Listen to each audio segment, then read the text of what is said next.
Yeah, so many people have asked for this video, so let's talk about real life examples of care, cathexis, and love. First of all, these ideas are not mutually exclusive, and in fact, often they exist together. So you'll have a relationship that has cathexis, love, and care. The issue, though, is with cathexis, it's not sustainable long term. It comes and goes in waves throughout the relationship, and most people think cathexis is love. So when that wave of cathexis recedes, they think, oh, I'm not in love anymore. Whereas actual love doesn't recede. It doesn't even go away after the relationship ends. You're still wanting the best for that person. Also, many behaviors can straddle multiple categories. So there might be a category that is both care and it's love because it's an investment in that person's growth while it's also providing care to them. An example of care might be I'm sick and my partner is proactive about getting me medicine and cooking me soup and making sure that I'm taken care of. They're emotionally caring for me if I'm going through a period of grief. Cathexis is a feeling that you're having about another person by virtue of being like emotionally entangled with that other person. It's that feeling of being in love.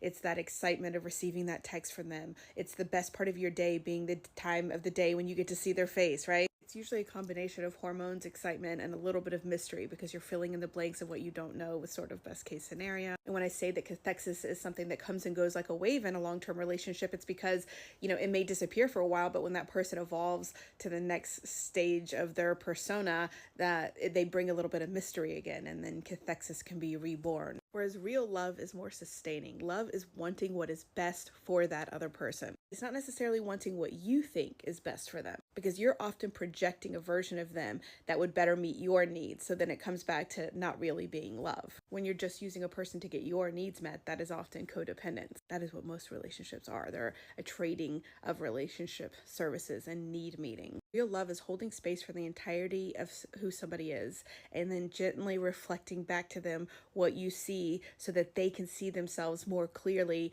and, decide what to do with that information. It's providing that tender space where they can work through things that they don't understand about themselves yet. This is why you're not usually going to find it unless you have a partner who has the emotional intelligence to be steady while you do that exploration rather than reacting to that exploration. So a tangible example is when you're trying to piece through and understand yourself. This isn't a person who is giving you answers or is telling you what to think. This is a person who is asking you questions, who is giving you the feedback only that you request and is otherwise just holding space for you to do that work. But love is also, say, knowing that your partner's biggest dream is, to be a novelist. When you see that your decisions in life might not be creating the circumstances that allow them to pursue that dream, maybe because you're not doing your fair share around the house, or maybe just because you're not supportive enough, you're keeping them from that dream. And that is also a barrier to, love. It's not pure altruism or self-sacrifice. You don't have to walk away from everything that you want and prioritize everything that they want. That, by the way, is another form of codependence usually. It's a balance of both holding your boundaries